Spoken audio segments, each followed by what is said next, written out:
Ladies and gentlemen, I'd like to introduce you to an episode of NEWSHOUND.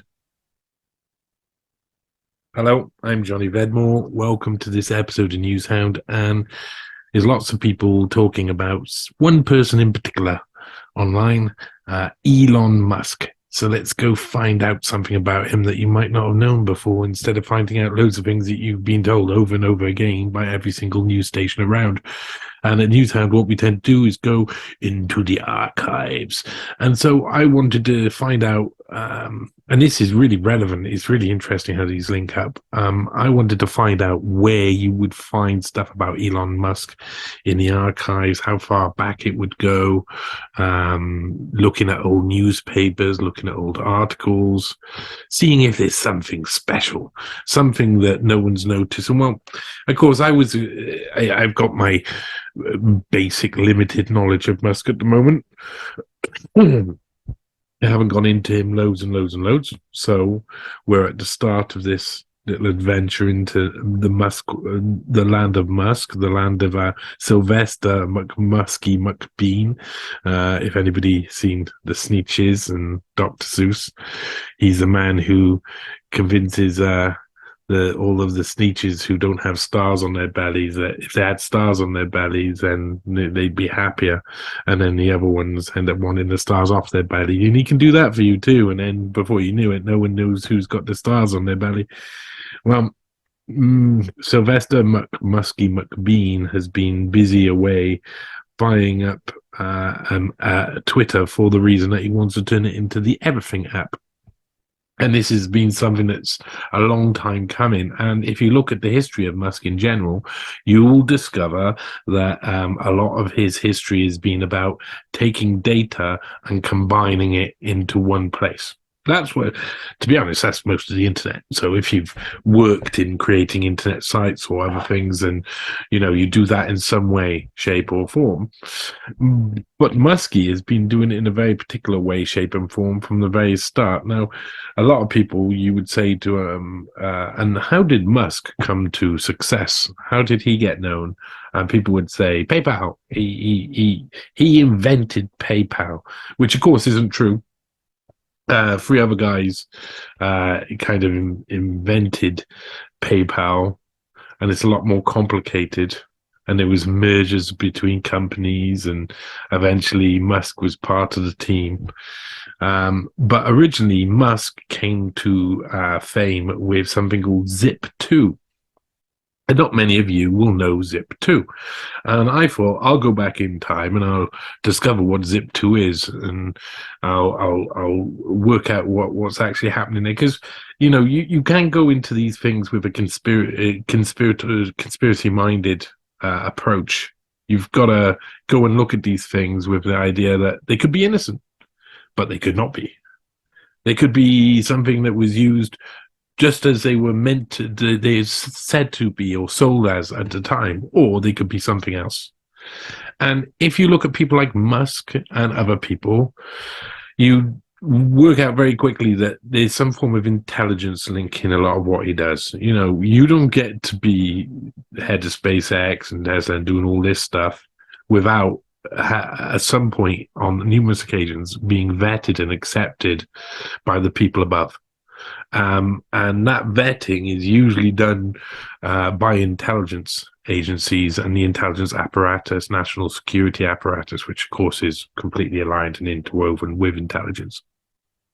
And it's really interesting to find out, okay, you can see now the trajectory he's been on since at least his involvement in PayPal has been upwards. He's richest man in the world, is he? He's got all of these stuff. He can buy Twitter. He could buy you. If Elon Musk wanted you dead, wanted you just to disappear, he probably could do it. He could pay for that. He wants to go to space. He wants to colonize Mars. He wants to do all of these things. This is like fairy tale, fantasy land. And of course, because we're living in these times, we're like, oh, well, that guy exists and that's the dynamic, so we'll just accept it, and this is normal. And that's how it always is. But if you had gone back in time, that person would always be the villain if they were portrayed in any form of drama pre 1999. The person who wants it all, wants to create all of these things, they would never be seen as the hero. Or a hero combining all of this data together. It's not quite kind of what we see heroes as. And Musk has played this strange part. So he's obviously got links with he must have links with Department of Defense, National Security. I know personally that he's got some very strange links, like he's honorary member of the Royal Society, which is like a roundtable group, in my opinion, is a roundtable group for achieving nefarious scientific ends if needs be, and detached from government like a conduit.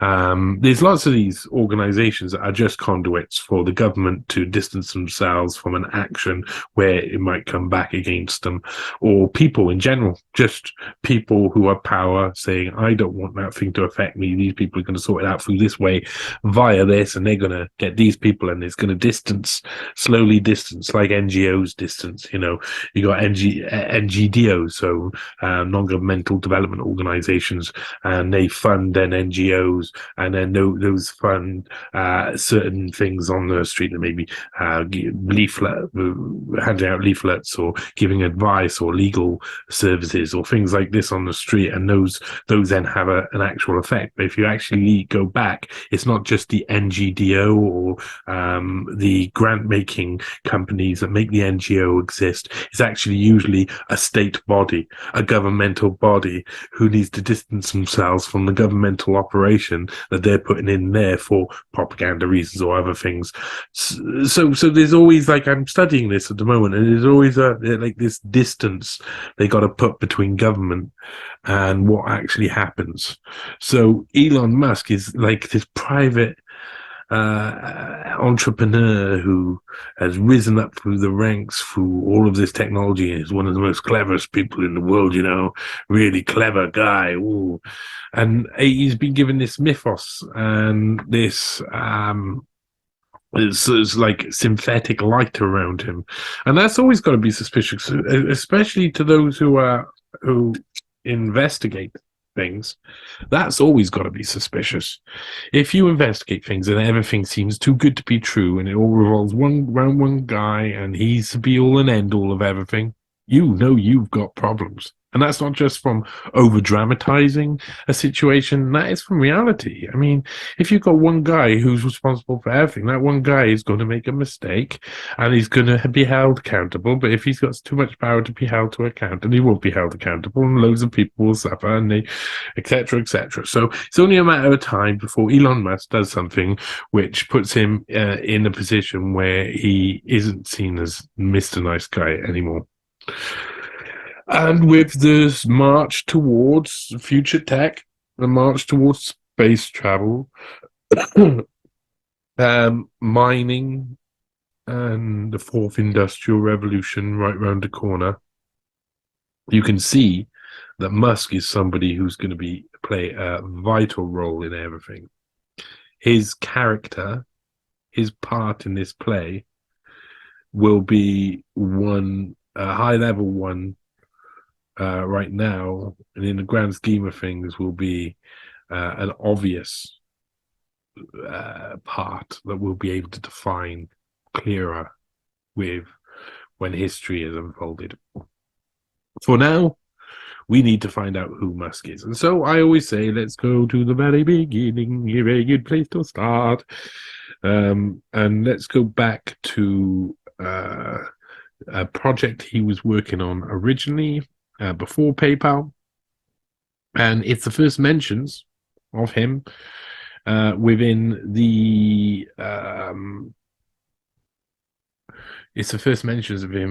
the computer archives, the archives, the newspaper archives. Here we are, New York Times, Monday, September the 14th, 1998, and here we are. I love this. I always love it. We're NewsHound, everybody. This is NewsHound. This is what we do. We go and look at the proper papers. I mean, I always like to look at things that are far in the past. So this one is going to be a mix. We're going to have some that's far in the past, but then we're going to look at some of the archive site of this company in itself.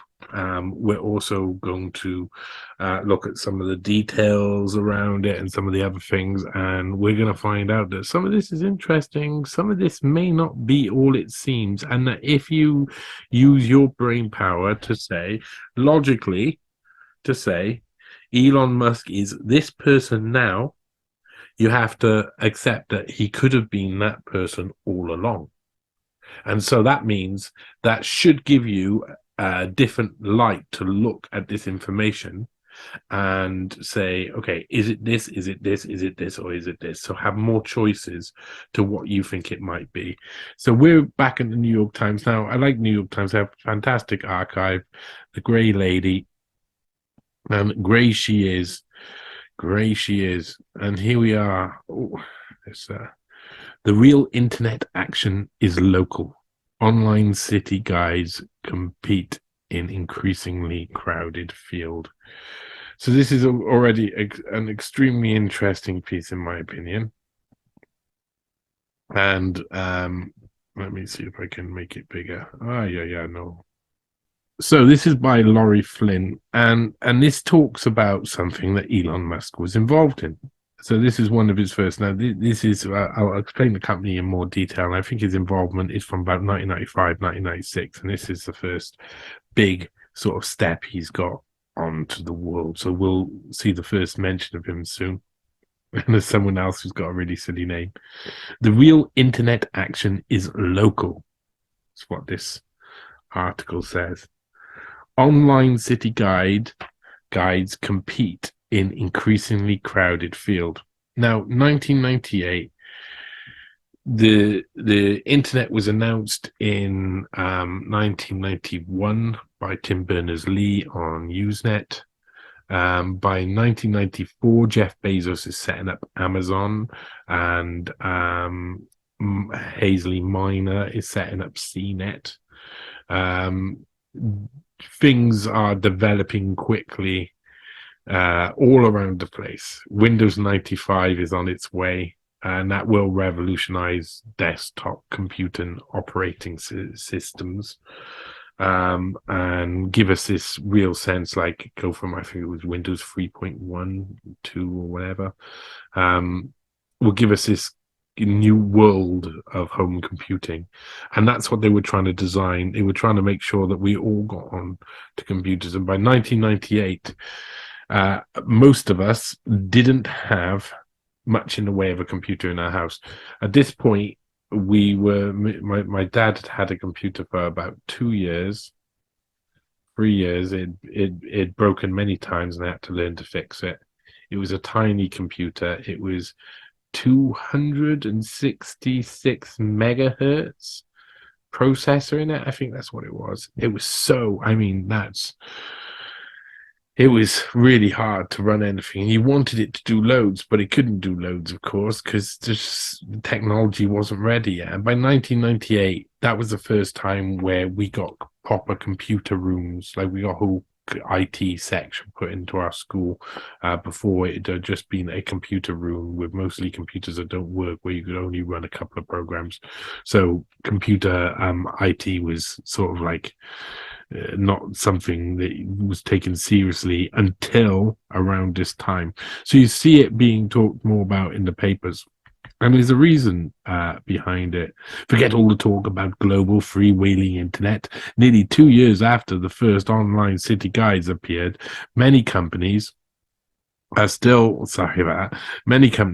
betting on betting that the real action on the internet is in such local online markets. From its start, the business of producing locally orientated websites that offer everything from concert listings and restaurant reviews to commuter traffic reports and school lunch menus has been one of the internet's fiercest battlegrounds. Some cities boast as many as half a dozen full-blown websites clamoring for a share of local advertising, media support, and loyal users. No, don't undervalue what they're saying. It's extremely true.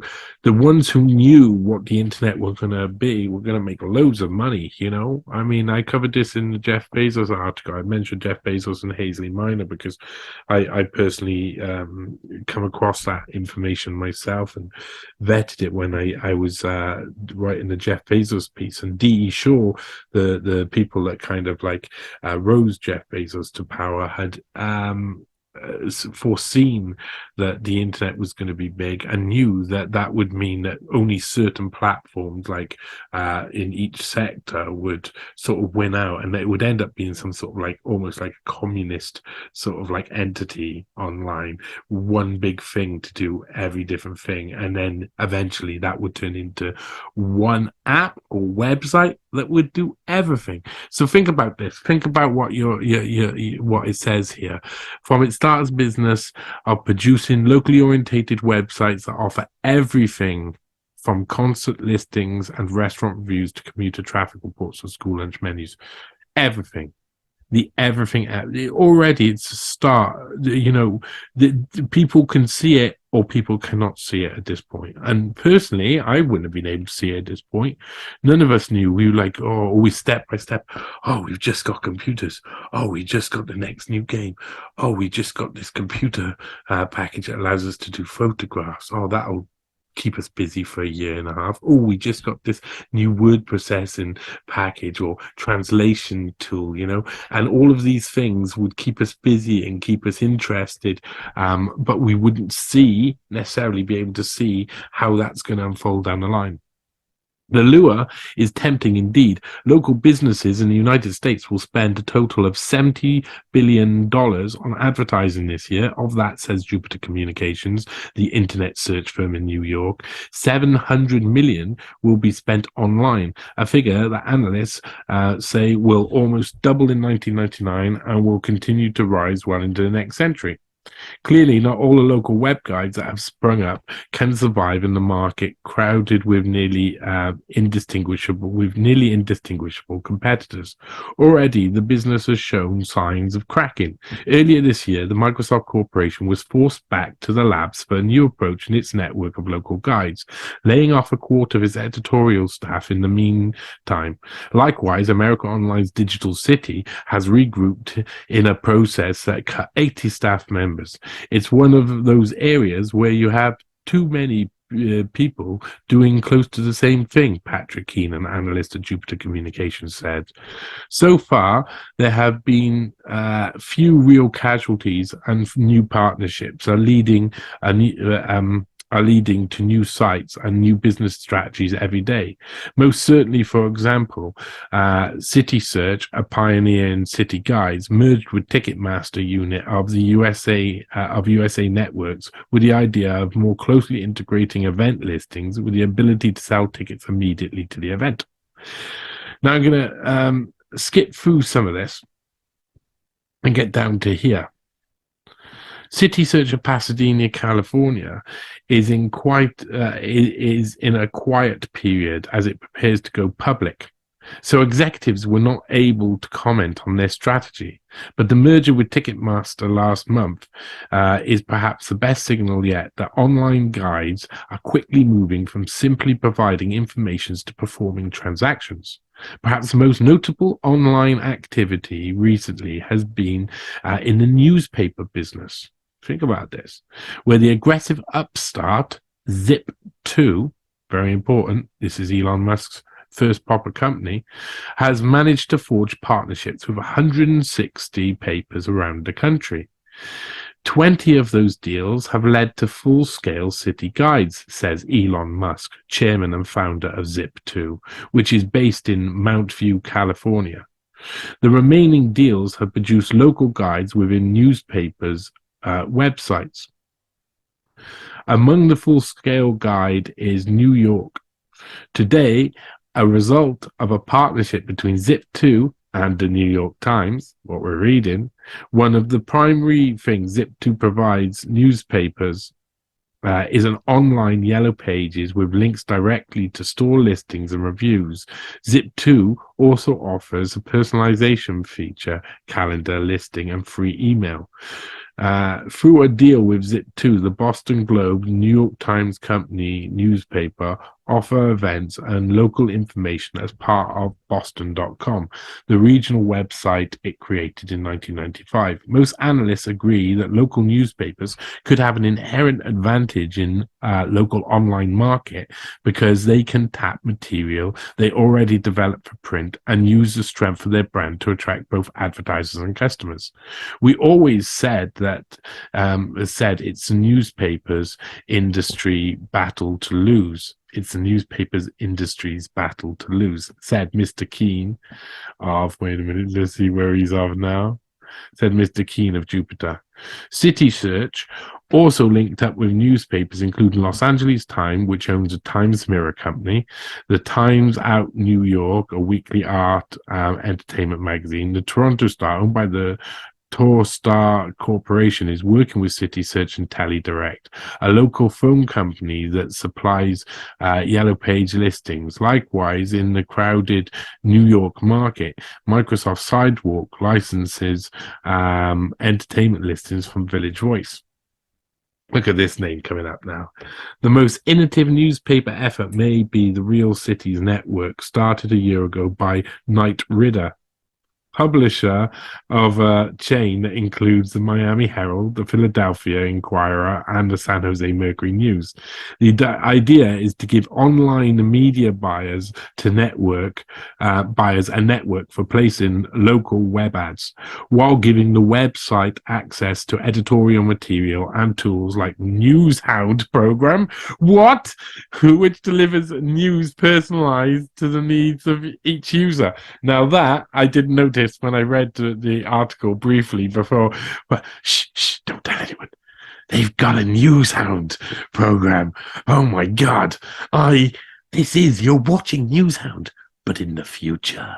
This is 24 years onwards, and a new NewsHound has arisen. One which doesn't put a space in between, and is just one big NewsHound in capital letters. You are watching the NewsHound program unfold in front of you, which delivers news personalized to the needs of each user. Now, that's something that we saw much more as we went on. You know, the use of cookies to give you personalized news. You want personalized news? Yeah, I want personalized news. What does that mean? What we want to tell you? Okay. Knight Ridder's, the fact that must be a fake, like he's made up that name. You know what these guys like. Knight Ridder's strategy is similar to that of Cox Enterprises, which last year opened a series of websites based on the newspaper and television, on its newspaper and television properties. But perhaps the greatest competitive threat comes from one of the internet's oldest properties. They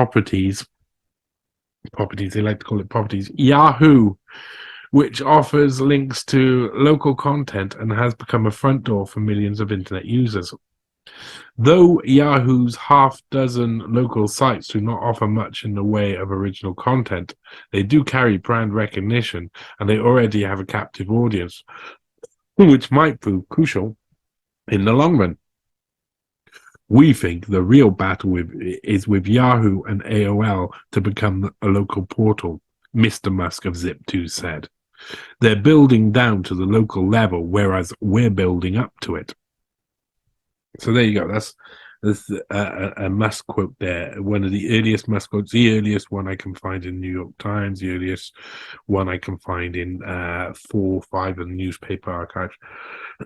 We think the real battle, I mean, he's mentioned over here, but we think the real battle is with Yahoo and AOL to become a local portal. And that was true. And who won? Well, I would say Yahoo temporarily. And then that didn't work out well for them in the long term, really, did it? I mean, eventually they were taken, run roughshod by their competitors. So the immediate competition isn't always how the game plays out. But yeah, we think the real battle is with Yahoo and AOL to become the local portal. Mr. Musk of Zip2 said they're building down to the local level, whereas we're building up to it. So they're saying, you know, they're trying to do a global, big scale thing, and they're slowly adding bits that work their way down. Where these guys are helping build up from the top. I'm not sure if that's completely true, but basically, these guys were all in control of the information that would go on the web. That is massively important, especially for seeing as it's the biggest tool out there. Yet Microsoft and America Online, despite their perceived missteps, appeared to have been gearing up for a fight again. Microsoft Sidewalk, now publishes in 9 cities, is readying version 3.0 of its service for rollout at the end of the year. The idea is to offer a national version in which some of the content will be identical from one city state to another, but will be supplemented with local information about restaurants, performances, and retailers, and will carry a combination of local and national ads. The new Sidewalk will place a greater emphasis on helping consumers shop, including the addition of yellow pages, said the service's product manager, Gail Troberman. Peter Aikins, Sidewalk's general manager for advertising, sales, and marketing, said, more and more merchants want to come online and reach people right when they want to buy. Anecdotal evidence would suggest that local businesses are indeed coming online, selling everything from clothing to computers to hotel rooms and vacation packages, and realizing a decent return on their investment. Sal Patel, reservations manager at the 70-room Union Square Hotel, says his monthly listing in City Search San Francisco typically pays for itself within a day or two. But analysts predict the pace of development of the new online city guides will probably not last long. Despite all the interest from advertisers, no city guide has consistently shown profit. Ooh, I just lost it. Oh my God. Well, that's bad for them, isn't it? No, consistently shown. We're seeing isolated incidents where these sites are making money, said Peter Kraslinski, an analyst at Arlen Communication, a research company that studies interactive transactions. But mostly they're spending with minimum returns. Many producers of online guides, oh, sorry, I'm still doing his voice. Many producers of online guides acknowledge that the effort has proved a more expensive proposition than they expected. Mr. Musk says by hooking up with the major media players, Zip2 expects to be profitable sooner than the companies that tried to do the bulk of the editorial work themselves. True enough. Though the demand for local information and services is huge, it is anybody's guess just how many competing services each market can support and whether the services can return investment into profits. Lisa Allen, a new media analyst at Forrester Research, said, becoming a media operation and making money at it are a lot easier said than done. Right. So that was a fairly interesting article, and it comes with some stuff in the middle, and this is from 1998. So it says, let's just be your guide. Oh, yeah, always trust the newspapers. Good idea. That will see you come a cropper.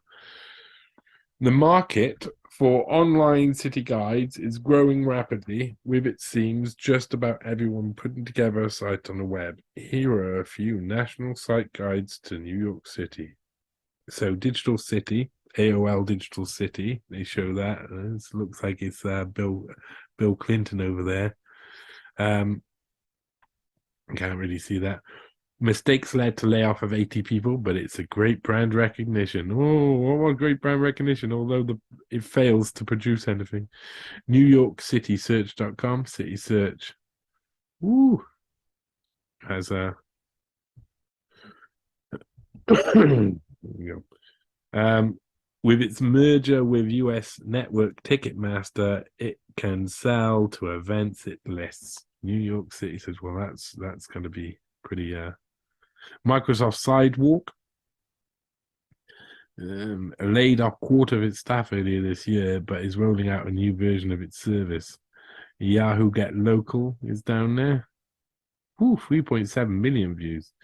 It does not have much original content, but it has great brand recognition. They talk very open about it. And Zip2, this is Elon Musk's one they put down the bottom here. 1.5 million for something that is just about the one topic, doesn't draw in customers like Yahoo and stuff. That's obviously a big jump in people visiting.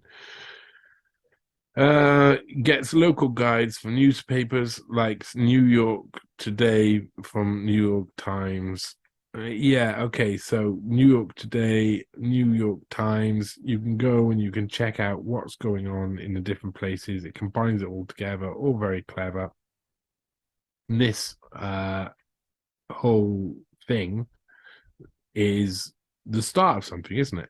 It's the start of Elon Musk's career and the beginning of him creating companies that can collate people's information and make financial profit from that. Because you know that all of this stuff here, all of this business would be making deals with big papers, other big entities to share information. And then people are logging on, putting their cookie information in, and you're just getting more information. And so the reason why all of these sites were knowing that they could have investment and the investors weren't worried about getting their money back straight away was partially because these sites would be dealing in people's information and constantly gathering people's information. And no, it's not said explicitly in this newspaper article, that's what a lot of these businesses were making their money from, selling out your information to these other people. I mean, that eventually became controversial, and we now have new cookie policies and stuff, which most people do the same thing, accept, but that information is being used, being sold, being bought. You know, that is where a lot of the money is: information, data. And they're doing a business. He created a business that was about taking information and having information put in from other places, more information. So on top of all the user information, you've got all this other information coming in constantly and being added by other people. And that was quite a clever idea, seeing most of it was like the companies themselves have to add them on to like Microsoft Sidewalk or things like this. And you have to put your menu on yourself. And people didn't have access to computers, so that would take time. Now we know we can go to all of these different apps, all of these different we've got all these different tools, all these different websites where we can go and view all of this information, but back then, not so. So this is a start. This is Elon Musk's first mention that I find in the newspaper archive that's of note of his business, 1998, September 14th.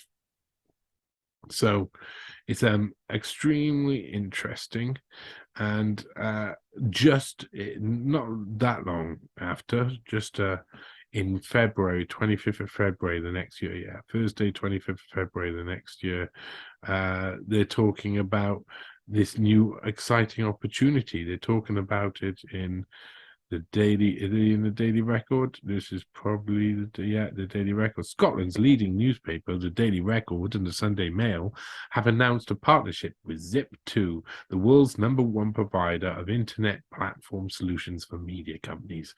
As a result of this partnership, the Daily Record and Sunday Mail are now recruiting a number of staff to develop a new Europe's first home-based portal and establish new internet venture as Scotland's leading destination site. While knowledge of the internet is desirable, it's not essential. No, you wouldn't get any of these. So this is the Daily Record and Sunday Mail recruiting because they've had a partnership with Zip2 and they want to be at the ground floor. Now, they've obviously been convinced, hey, you're going to be, this is really important, you're going to come and be part of a new project where we put all of this information online. And then when people are looking for events and stuff, they go to our site and they look at your information and you're advertised there, and we're becoming one of the biggest sites around. So that's good for you. And it'll be advertised on the web, advertising. At this point, they're giving out money all over the place for advertising on the web. And a lot of people don't even know what good advertising on the web looks like. So it's very interesting, this Zip2 advert here for Daily Record. And so the Zip2 had a bigger effect. I mean, they were gone too far in there. They were employing people for this project that was a partnership. Now, how long it lasts, I do not know, but this is what Elon Musk did really well. He outsourced the responsibility and the work to other people who would then recruit. And so they no longer have to recruit. So Zip2, even though another company would have to employ all of these people to do this job separately in another country, have an infrastructure, have offices, have all of this stuff, they don't need to do that. He just gets people to like run their own sort of enterprise that will join up with them, and has obviously sold it to them like that, which is really interesting.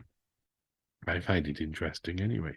And around the same time, so this is literally within a couple of days, 23rd, 1999. Look at that photo there. It's a good one. We see another quote from Elon Musk, where Zip2 is top on the net. So Zip2 obviously won through all of the rest of these sites because it's its own site dedicated to this thing, rather than it being an add-on for Yahoo, an add-on for Microsoft, an add-on for AOL, like all the rest wanted to. Zip2 had been created and was targeted, was laser focused on producing this content in this way, would have to do less of the work to achieve it. So it was a very clever idea.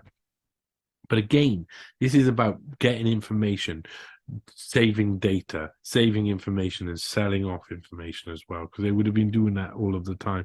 Now, I'm not going to read all of this. As you can see, the Birmingham Post and Mail has taken a major step in its internet strategy. So you just saw the Scottish Record, the Daily Record. So Scotland are like, oh, we've been sold this thing and we're going to do it.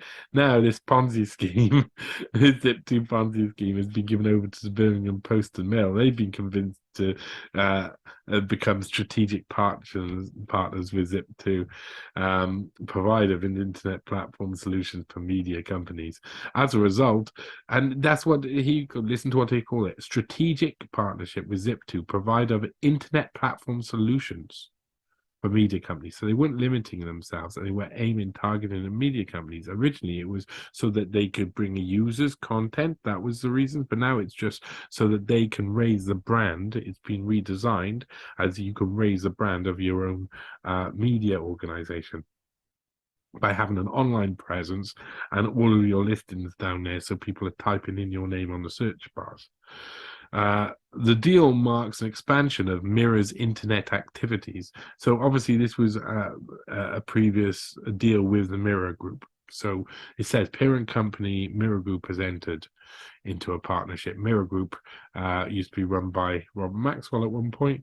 Not by here though. Robert Maxwell is dead by this point. But Mirror is still throughout history intertwined with intelligence, within propaganda and stuff. So it's not a surprise if this was anything other than what it is, that it would be here as well. I mean, it seems like an interesting story. Look, they're developing loads, and they talk about lots of different things. And Zip2 develops, hosts, and maintains nearly 200 consumer websites in the U.S. metropolitan area, including New York Times, Knight Ridder, Morris Communications, and range of state circulation newspapers. Knight Ridder, what's all that? Anyway, but you get over to here. This service with network operations capabilities allowed Zip2 clients to establish market leadership positions in the highest growth areas of internet usage. You're hearing directly from the marketing and promotion of Zip2 what they're saying. They've just rehashed it and put in an article. That is marketing line. This service, with its network operations capability, allows Zip2 clients to establish market leadership positions in the highest growth areas of the internet usage. You can make lots of money on the internet. This is very much a sales scam as well. Zip2 founder and executive vice president Elon Musk said that this is a comprehensive agreement that takes full advantage of Zip2 home base offering. People at home and abroad are looking for an alternative. Sorry, gone in too far there. People at home and abroad are looking for an alternative to large, impersonal, and confusing sites which offer a wide range of services but no real guidance on how to get the most out of them. These macro sites lack the regional resources of a user-specific gateway, offering only the services they actually require when the consumers begin and end their web journey. Our collaboration with the Mirror Group will provide it with technology to service both national and strong local interest based on its brand and media assets. Now, so that's Elon Musk talking there about what Zip2 offers. And it's really interesting because for a man who's now lining up to try and make Twitter the everything app and trying to make everything like global, bit globalism there, globalist tech, people at home and abroad has said this. People at home and abroad are looking for an alternative to large, impersonal, and confusing sites, which offer a wide range of services but no real guidance of how to get the most out of them. These macro sites lack the regional resources of user-specific gateway, offering only the services they actually require when the user can begin and end their web journey. So this is already Elon Musk saying, people don't want these big, impersonal, confusing sites. They just don't want them. No, they want what we're offering here.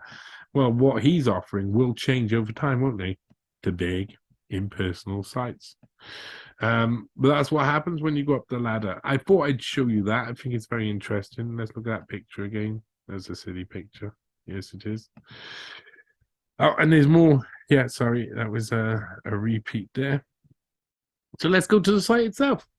Here we go. Here we are here. We are here. We are here. We are here. Let me pull this up a little bit so you can see. Change the size of the screen there. And we have gone to zip2.com. What's become of the yellow pages? Search accurately for 60 million businesses in the USA. And so we're in 1996 at the moment. That's where we should be. We should be 1997. We're in January the 3rd, 1997. This is one of the earliest. There's one earlier before. It might not come up. But you can see this is the basic. This is a year before the one advert. And it's basically, look, American business information. It's trying to become a yellow pages and then changes slightly into be becoming something slightly that revolutionizes the city guide. Zip2's city guide, let's go big. Zip2's city guide is fast, easy, interactive way to get around town. But it is. And look at the partners. Now, this is really important because newspapers are purveyors of information. They deal out information.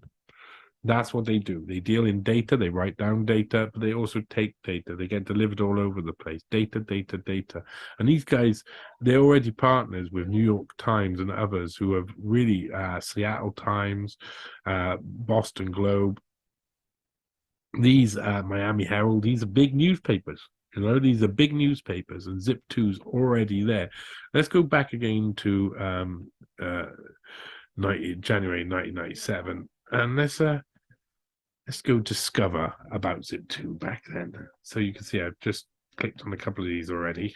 I want to check if they work. So already you've got a Zip2 management team. You can see Richard Sorkin was there.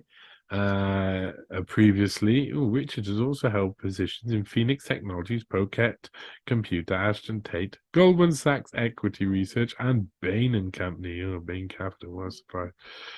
Richard received his master's of business from Stanford. Isn't that where Thiel graduated from as well? Lots of people do.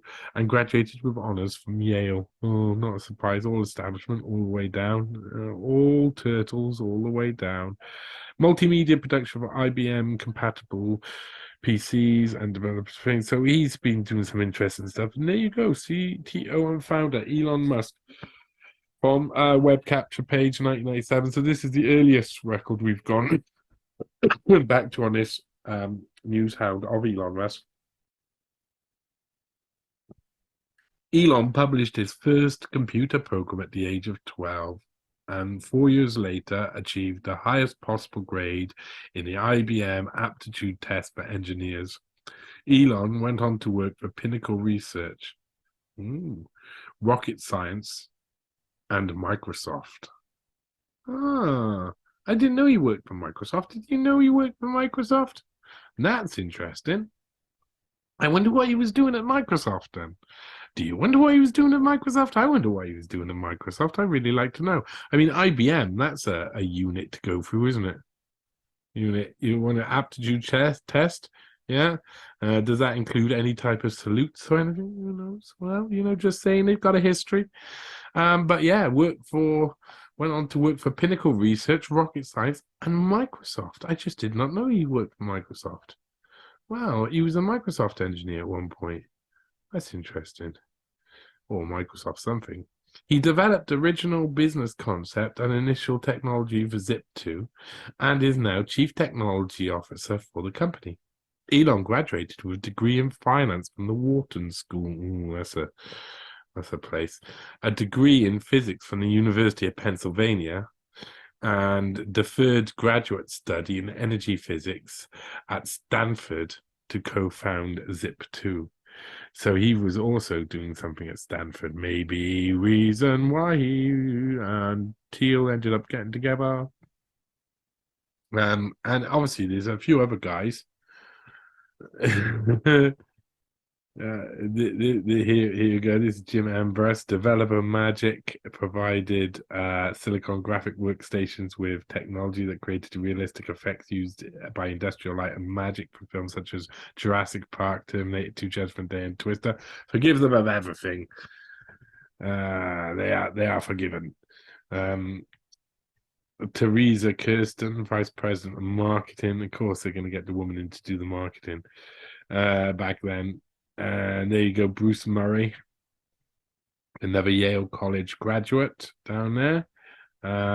Kimball Musk, of course, because Kimball and Elon were in this company together.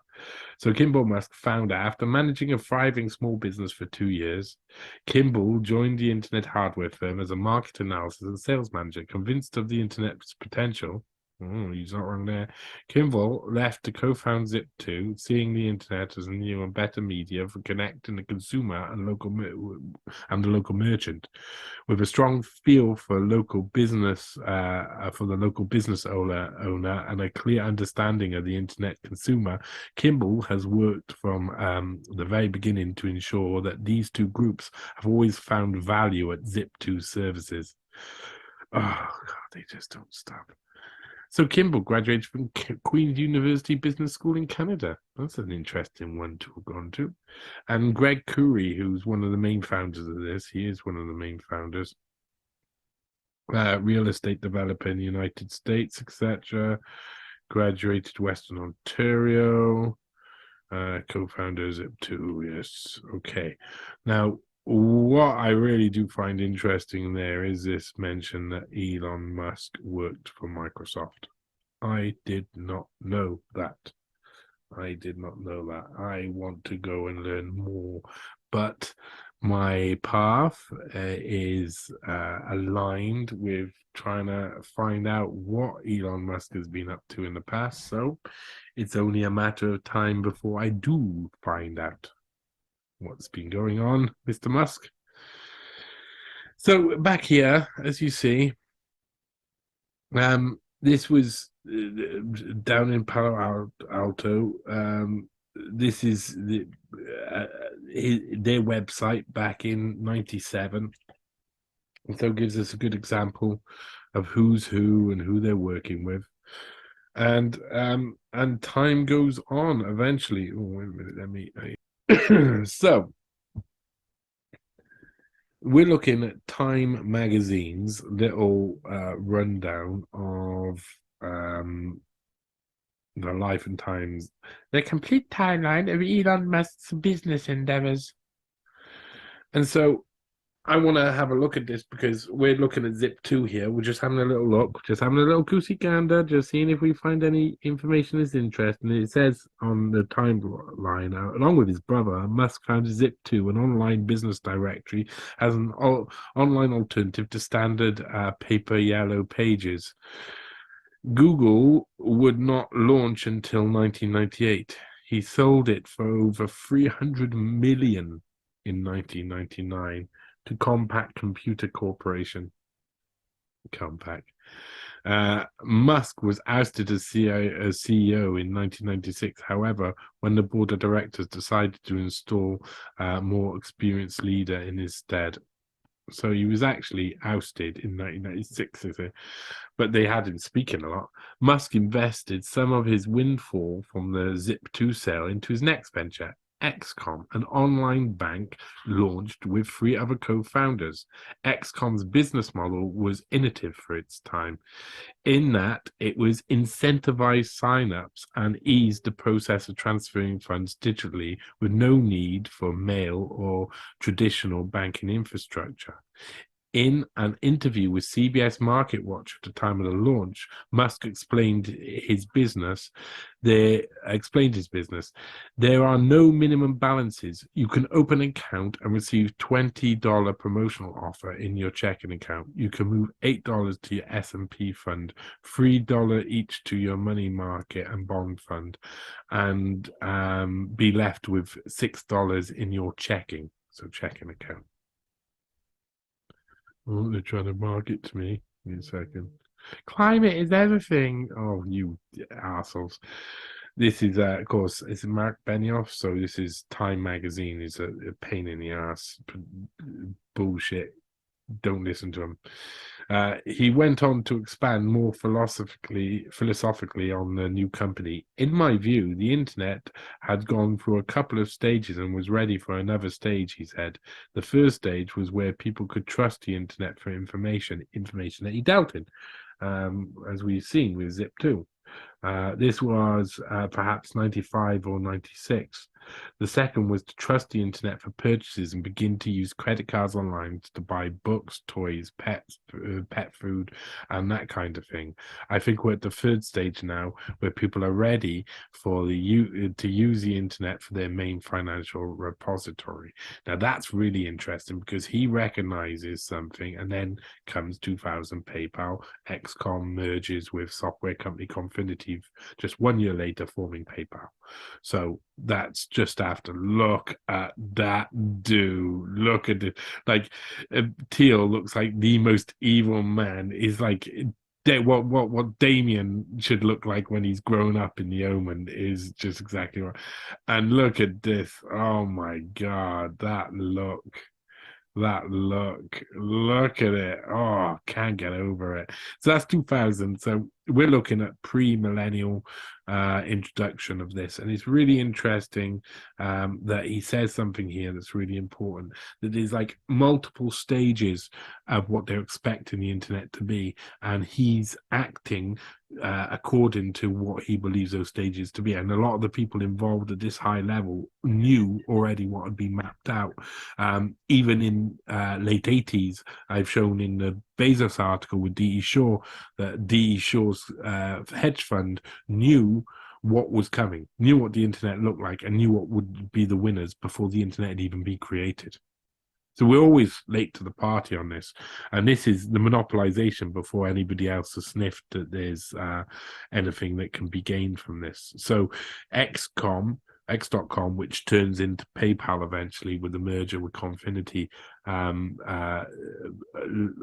very soon after, that's an investment that he makes after selling Zip2 to Compaq, and Compaq, which used to sell terrible computers, he sold for 300 million. So they were really interested. But what they were interested in was saying, right, okay, this technology, this Zip2 technology, is better than AOL's technology, is better than Microsoft's technology, is better than all of these big fish technologies, Yahoo technology. So let's buy it, and then it'll be better. But they're going to buy it and change it into their technology, and it's not going to work anymore. And I think that's probably roughly what's happened. Who knows? I don't know if Zip2 actually become more interesting bigger later. Now here's another picture, a little bit of a better picture of Elon Musk, a little bit younger Musk there, so you don't have the bald receding hairline looking to have. That last picture is just, I mean, you should really let's just go have a look at it again. Wow, buddy, you don't want that lingering around on the internet for all of time. So Tom Kriegelstein on LinkedIn said 3 ways Elon Musk struggled to manage people at Zip2. So when he's young, this is before PayPal, before his receding hairline, he's pretty fresh face, he's popular, but not popular enough to keep the company together. So by 96, he's ousted to CEO because everybody's had enough of him. So they say Elon Musk's first. So this Kriegelstein says Elon Musk's first company was called Zip2. In Elon Musk biography, Elon talks about how he made a bunch of management mistakes at Zip2 that led to a massive turnover of employees and cost a ton of money. He boiled his management issues down to 3 reasons. Whatever, he still made 300 million. So knowledge gap. Sometimes his team didn't have access to the same information as him. He thought if he knew it, then everyone else did as well. But in reality was, and still is, that Elon is wicked smart, and he digs deep into the research like no other. This information gap caused friction in communication because he assumed they were at the same level of knowledge, but he was just too clever for them all. He just knows too much, does Elon? Knowledge usage. Even if someone had the exact same knowledge as him, most of the time, they didn't think about it in the same way as him. Elon was, and still is, great at seeing how the information he learns now can be applied in multiple ways that most might never see. Now, again, this is like, I'm so much cleverer than you. And so I got ousted as CEO because no one could understand how clever I was and how I could use that knowledge. And how quickly I could absorb it. Knowledge speed. Elon is super quick at absorbing, processing, and using knowledge. The ability of his team not to keep up caused friction in communication. So there's all these excuses why eventually he was ousted from Zip. I would say it's probably because he's an arsehole to someone and someone else. During the conversation, Elon would get angry and belittle his employees because he was baffled that they didn't understand what he was talking about, which only made the situation worse. So it talks about him being a bit of an arsehole. Back in the days of Zip2, Elon wasn't who he is today. So most of his employees weren't interested in having their characters consistently be paraded. So they quit, which was a big issue for him. A big issue for him. What they were like, this guy's a wanker. I'm out of here. Nowadays, Elon is still known as an aggressive leader, but he's built up a management team around him to deal with human issues, and he's working on projects that are so inspiring that more people are willing to put up with the lack of empathy in his communication for the sake of the project and for their future career. Basically, he's now surrounded by a load of suck asses who realize he's worth a lot of money and are like super dazzled by his celebrity status, and so go, "I love you, Elon." He could shit on them, smear it in their face, and they'd be like, "I love you, Elon. I need you, Elon." That's Elon Musk. That's his power.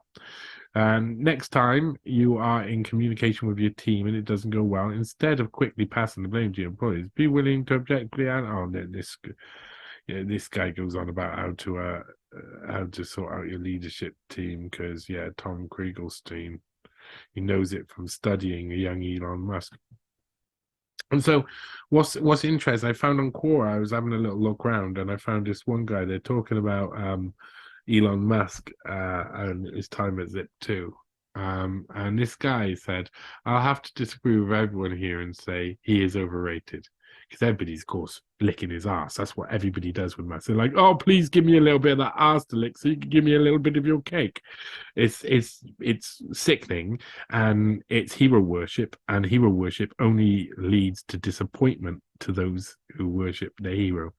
Well, let's start at the beginning. Zip2, his first company, the company was started with US $28,000 from Elon Musk's father. So to start, he was born into a pretty rich family. That he was. In his biography, it said that his family had the biggest house in the neighborhood where he lived in Pretoria. So yeah, they had a lot of money. This doesn't prove Elon doesn't have value. Just because you're born to a rich family doesn't mean you're rich trash. But I rant. Let me get back to the point. Zip2, this company, had a pretty good premise. They got maps from the city of Palo Alto, from Navtech. Elon convinced them to give them the maps for free, and they added to the addresses of various companies to this said map. So imagine a primitive version of Google Maps. Pretty good, right? The guy had a vision, and the company was sold in 1999 for $307 million, of which Elon received US 22 million. Elon was 28 at the time, so he made a fortune at a very young age. Awesome. But he didn't stop there. He then created X.com, which sounds like a porn site, but was actually an online banking company. Pay attention to the world banking. Pay attention to world banking. It wasn't an online payment system, just to be clear. Yeah, so it would become an online payment only after they merged with Confinity. Sorry. To make a long story short, there was another company that was doing something of the sort, Confinity, which later became PayPal. After some competition, the two companies merged and formed PayPal. So technically, PayPal wasn't even his idea. And that is true. That is exactly how it went. Elon Musk was brought on afterwards. If you type, I haven't got it up, but I'm pretty positive that you can find it. Let's get it into you. If we just type in the old PayPal on the Google search and we go down to the basic of Wikipedia, let's have a look at the founders. Who are the founders? Founded by these guys: Max Levchin, Peter Thiel, Luke Nosek, Ken Harary, and Yu Pan. So you got this wonderful picture of Elon Musk and Peter Thiel, PayPal. But Elon Musk didn't found PayPal. He just got on board afterwards once the company merged. Interesting little thing. I like this. I always like a little bit of something like this. Elon Musk's big business card from 1995. There you go. So Zip2. This was what is company card looked like, and he had I think something like 20,000 of them made or something like this. So they were pretty keen on their advertising. Each way put down chairman of the board, chief technology officer, and co-founder. Well, he wasn't going to be chairman of the board forever, was he? No, he was going to be knocked off of that eventually. So the standard definition of what Zip2 was can be found in, say, Britannica. I don't like to use Wikipedia. I only looked it for PayPal just to show you that he's not down as a founder. Musk conceived the idea of making it possible for computer users to find local businesses at a time when computers were not yet ubiquitous. Which isn't a surprise, is it? Before people have worked out how important computers are going to be, someone gets there first, and Musk did do that. There was a lot of people who did do that, to be perfectly honest. A lot of people, but they were people who had knowledge, who had a little bit of something in the know. So there you go. Kimball Musk and Frank Gregory Khoury and his partners in 1995, after acquiring a disk containing a business directory, Musk persuaded Navtech, a provider of electronic navigable apps, to give him free mapping software. He then wrote the code necessary to put the two databases, business listing and map, together.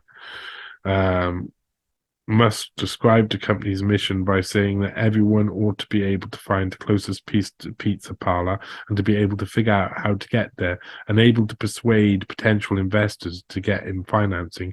Musk and his partners lived in their office to keep expenses low. Oh, the old fairy tale is emerging again. The company expanded its listing by convincing businesses to pay for inclusion. And after about a year, in early 1996, Mo Davido Ventures agreed to invest some $3 million in Zip2 in exchange for majority ownership. In addition, Musk was replaced as CEO. So there you go. That's where he was placed as CEO by more experienced businessmen. He already said he wasn't liked around the place, and that would have been something that any company who bought it would have known. Richard Sorkin, but remained executive vice president and chief technology officer. Under Sorkin, Zip2 began offering its platform to newspapers, allowing it to create local directories to their online subscribers. Interesting. The New York Times was an early customer, and many other major newspapers and newspaper chains followed. By that time, Zip2 also included an arts and entertainment guide and specific directories for different categories of business. However, Musk disagreed with Sorkin's business policies. When Sorkin arranged in 1998 for Zip2 to merge with City Search, which provided similar service, Musk organized a revolt and prevailed among the board of directors to remove Sorkin as CEO. So he was removed as CEO, and then we'll bring down the next CEO with that address. And Sorkin was replaced by Derek Prodian. In 1999, Compaq Computer Corporation purchased Zip2 for $307 million, and Zip2 became a unit of the search engine Alta Vista, which Compaq had recently acquired. Zip2's online city guide added local breadth to Alta Vista's features. Wow, it becomes something else. That's written by Patricia Bauer. Here's Elon Musk talking about Zip2, and he says Zip2 also built a newspaper publishing platform that brought hundreds of regional and city papers online for the first time, and made major functionality advancement to the New York Times, Boston Globe, and Knight Ridder websites. New York Times, KR, and Hearst were all major investors in Zip2. That's interesting. They were all major investors. They had some big major investors. So we go back to the top of this, and he was talking about this 19 years ago. My first company got bought. Yes, it did.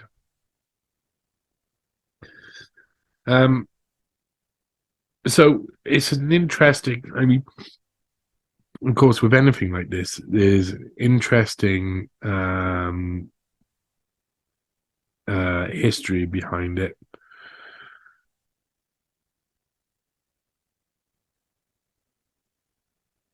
There's a lot of history behind it, but basically, Musk is good at convincing these big players to trust him. And to convince big players to trust him, you've got to have some form of knowledge, you've got to have some form of dog in the fight. So I think he already had dog in the fight. So it's all very interesting. Let's just close that down too. And let's finish up on here in 2003, where this is after, I mean, he's now already, Musk is already at PayPal and the like. And so we're going to go back to New York Times and what's next? Why a foam brush holds the future of rocket science. Article by John Schwartz from 9th of December 2003, and talks about NASA, where they're going in the future and what they should be doing, and President Bush and his vision for NASA. Now, by this point, the war on terror is happening, and everything is such a joke. All money is being diverted away from such things as space flight and the like. So by this point, people aren't believing what the Bush administration is saying anyway, mostly. Let's start about here, though. Even without a new space race, good ideas abound. Websites like spacefuture.com are packed with dreams of systems for space travel, commerce, and inquiry. One proposal is seemingly nifty, as Sean O'Keefe's foam brush. And that's from something earlier in the article. To build a new orbiting space station that can be constructed from shuttle's external fuel tank. Instead of dropping the enormous tank during ascent so it can be reused, the shuttle would hold on to it until it reached orbit. Over time, many tanks would be joined inexpensively and fitted with laboratories for commercial development of space technology without having to create entirely new flight systems, says NASA scientist who wrote the proposal in an unofficial capacity. Oh, who writes proposals? It was a NASA scientist who writes proposals in an unofficial capacity. That sounds like it has got intelligence written all over it. Oh, I'm a NASA scientist who wrote a proposal in an unofficial capacity. I'm also on a lot of boards of some very nefarious instruments of state. Many of the most ardent space fans say that the answer will not come from NASA at all. This is why I talk about this, because 2003, and they're saying they look rather to private enterprises that are trying to develop space vehicles to start an age of space tourism. Many of these groups are participating in the X Prize, a contest designed to kickstart passenger travel in space. Teams in the competition include a group financed by Elon Musk, a co-founder of PayPal. Not a co-founder of PayPal. Wrong. New York Times. You need to do your research, and you were in partnership with him. You should know better. And John Carmack, a co-founder of ID Software, the computer game maker. A smaller group of companies pursuing space flight without participating in the X Prize, said Dr. Charles Lurio, a space consultant in Boston. These companies like Exor Aerospace in Mojave, California, should blaze such trail into space. The real innovation is starting to happen outside of NASA in small companies such as XCorp. It depends upon the sea changes in how one views spaceflight, he said. Rocket science isn't rocket science, Mr. Luria added. It's just another set of skills that the creativity of the market can bring to practicality. That's something that the present space establishment can't do. No, because they're not really into taking you to space. You see, NASA was never really that interested in taking you to space. No, they weren't, and they still are not. Ladies and gentlemen, right, we have done some adventuring through space and time. Oh, let's have a little stretch there. You saw a personal moment there where I stretched. Ooh, it was nice. You've gone through a bit of space and time with me to look at Elon Musk and where he started from. And what I find interesting about that last article is that at this point, you know, I like I was saying, the war on terrorism is on its way, is building up momentum. It's already here. Afghanistan and Iraq unfolding, and lots of money are being diverted by the Bush administration, Bush and Cheney, Rumsfeld and the like, and it's being diverted away from things like space program. Now, who knows whether we went to the moon in the first place?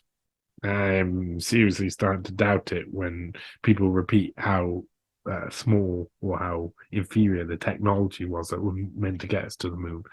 I mean, you just can't do anything with that, with like the type of technology that was going to the moon, so it doesn't make any sense. So whether it's true or not, I just don't care. I just don't care whether people landed on the moon or didn't land on the moon. I'm not gonna die in any sort of like pedestal on that regard. I'm not interested in defending either or idea, but what is pretty clear is that NASA by 2003 isn't seen as a way to get people to the moon. And that's because all of the money is being pulled towards war, limited warfare, propaganda, etc., all of these different things. And so it was being seen as private enterprise is more likely going to go to space.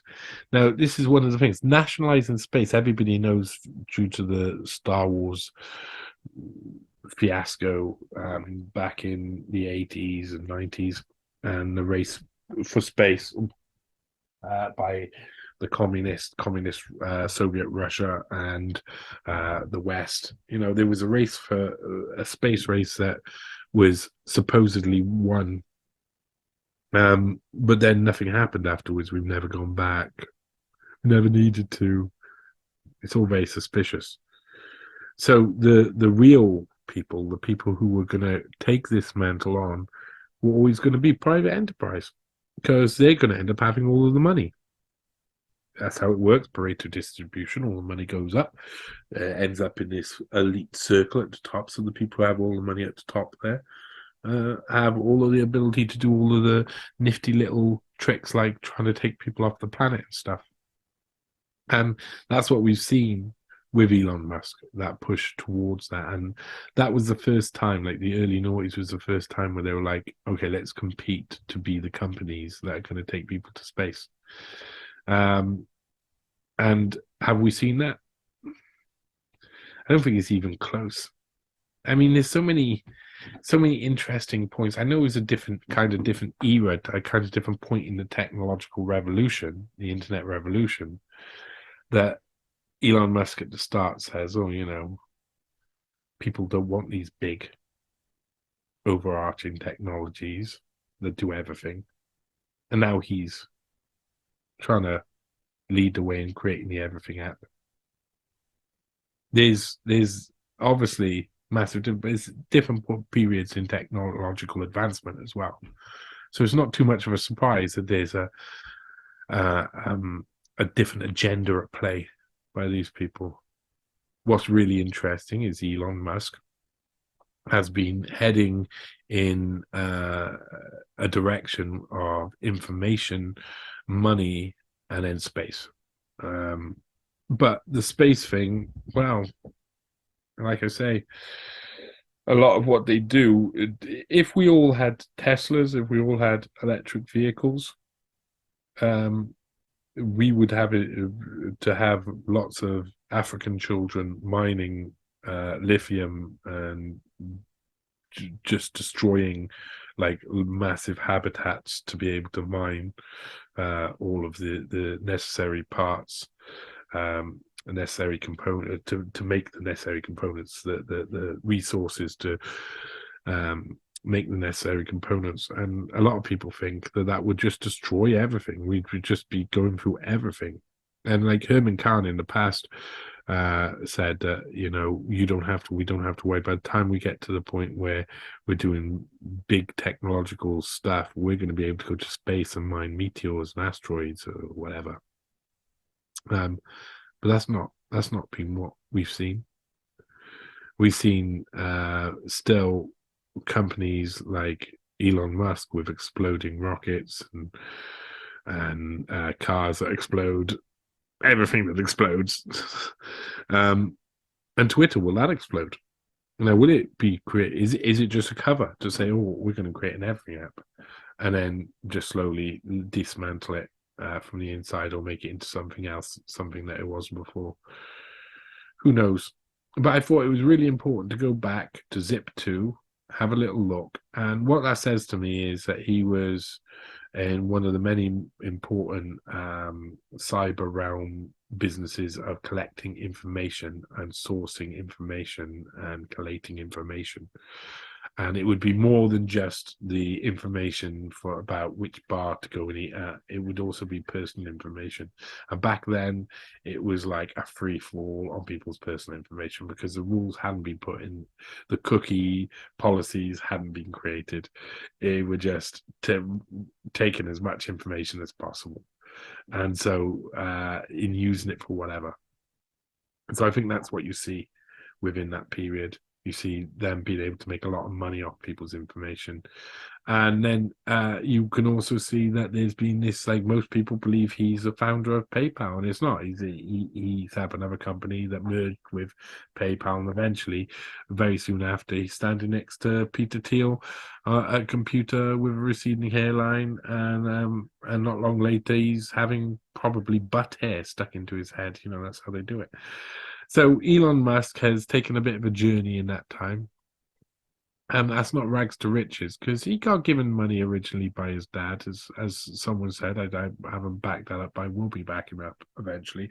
I will be looking into Elon Musk's family history, and I will go back a bit, and I will have a gander to see if there's anything there, because people like this, they don't just rise to prominence. People don't become the richest, most powerful man in the world out of nothing.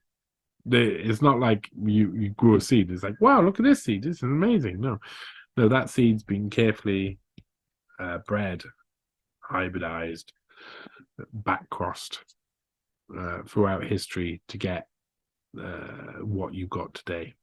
So Elon Musk isn't a accident. He's not a mistake.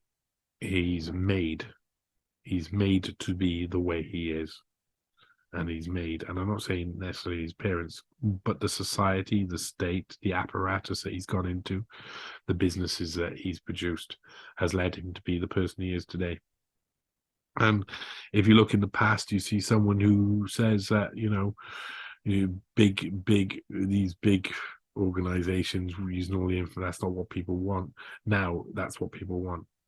So that's a little bit about Elon Musk, Zip2, the start and the rise of his career, and I thought it would make a good news hound. So I hope you've enjoyed it, and I will leave you there. Please come look at my work on fungymonkey.com, fungi monkey.com, where you'll find a lot of the media stuff. johnnyvedmore.com for a lot of articles. I've got some good ones coming out soon. I'm on Unlimited Hangout. I'm starting to write for UK column news right now, and life is wonderful, isn't it? Brilliant. Yes. So please, I hope you enjoy, and get in touch if you want to talk about anything. I'm always happy to talk. This has been NEWSHOUND. See you later. Bye. What we know is that we will end up with many more unemployed